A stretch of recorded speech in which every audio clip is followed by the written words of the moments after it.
Dinumog ng mga mamimili ang paglulunsad ng kadiwa ng Pangulo sa Batangas. Alamin natin ang detalye sa sentro ng balita ni Benji Dorango.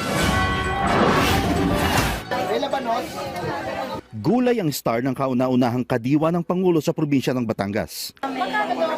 Dito yan sa harap ng City Hall ng City of Santo Tomas. Dahil fresh from the farm at organic, umaga pa lang dinumog na ito ng mga mamimili. Karamihan dyan, ani dito sa Santo Tomas.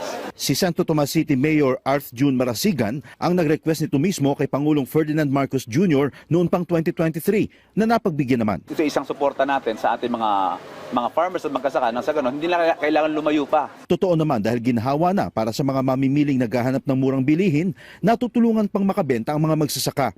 Organic na gulay, prutas, bungang ugat, lahat nakalatag. Sariwa, walang kemikal at pataba. Gulay kasi ang isa sa kabuhayan ng lungsod at nais pa nilang palakihin ito at gawing trading post. At para hindi baratin ang ani, makukuha ito ng mga mamimili sa murang halaga. Sa ngayon, isang beses pa lang kada buwan nagbubukas ang kadiwa ng Pangulo dito. Pero pinaplano na ng lokal na pamahalaan na gawing mas madalas ang pagbubukas nito para mas makaginhawa pa sa mamimili. Lalo pat pinarangalan ng Department of Finance ang City of Santo Tomas bilang top 2 performing LGU dahil sa paglago ng locally sourced revenues. Benji Durango para sa Pambansang TV sa Bagong Pilipinas.